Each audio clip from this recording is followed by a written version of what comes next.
Avec un grand sourire, la première dame Dominique Ouattara retrouve les partenaires du Comité national de surveillance des actions de lutte contre le travail des enfants, CNS, qu'elle préside. Un sourire qui vaut 1,5 million de dollars, soit plus de 891 millions de francs CFA, montant total que le chocolatier américain Hershey's Company compte investir en Côte d'Ivoire dans les zones de production cacaoyère en milieu rural. Tout le sens de la signature de cet accord entre le CNS, le donateur et la fondation ICI, International Cocoa Initiative. 60 salles de classe primaire, soit 10 écoles primaires de 6 classes. 10 bureaux de directeurs, soit un bureau de directeur pour chaque école. 60 latrines scolaires, soit 2 blocs de 3 latrines pour chaque école.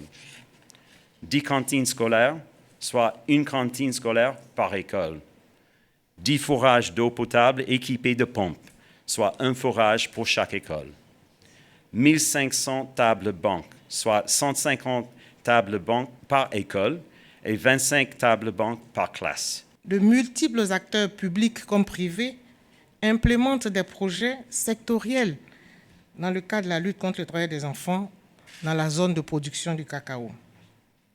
Mais ces projets, malheureusement, n'ont parfois aucun lien fonctionnel les uns avec les autres. Il est donc utile que ce type d'accord soit soutenu pour éviter le cloisonnement des actions afin d'agir de manière complémentaire. Outre la sensibilisation et la répression, l'éducation est cet autre levier sur lequel le CNS s'appuie pour combattre le travail des enfants.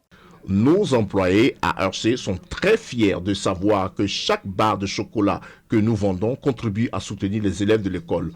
Pour perpétuer l'héritage de notre fondateur, nous sommes ravis de pouvoir soutenir la vision de la première dame qui est d'assurer un avenir radieux aux enfants de Côte d'Ivoire en finançant la construction de 10 écoles primaires dans des communautés qui en sont actuellement dépourvues.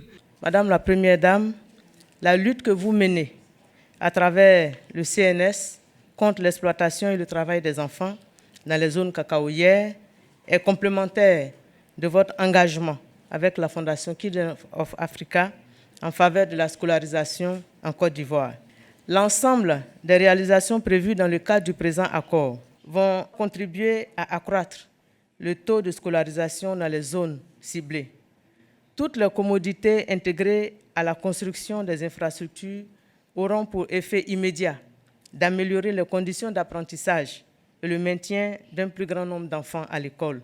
Pour sa part, Dominique Ouattara se réjouit de cet appui de l'industriel américain Hershey's Company. Je voudrais féliciter toutes les parties prenantes, publiques et privées, pour leurs initiatives en matière de construction d'écoles de proximité, de cantines, de logements pour les enseignants, d'appui à la délivrance de certificats de naissance et bien d'autres actions qui contribuent à l'amélioration du bien-être des familles des producteurs. Toutes ces actions ont eu un impact positif sur le taux de scolarisation des enfants dans la zone cacaoyère qui a augmenté, comme vous le savez, passant de 71% en 2013 à plus de 85% en 2018, selon l'enquête de l'Université de Chicago sur le travail des enfants dans la production de cacao en Côte d'Ivoire. Je saisis cette occasion pour remercier nos partenaires ici présents et pour toutes les actions menées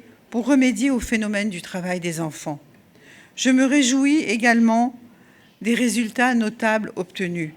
Cependant, des défis persistent et il est important de continuer à agir ensemble et de manière cohérente sur les causes profondes du travail des enfants.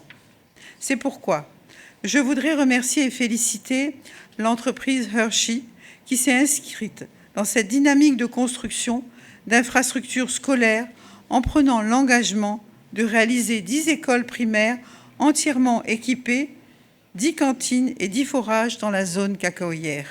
Toutes ces choses vont contribuer à réduire le déficit d'infrastructures scolaires dans cette zone et accroître le taux de scolarisation de nos enfants. L'accord désormais signé place à la sélection des villages bénéficiaires, étape qui précédera la construction des ouvrages scolaires.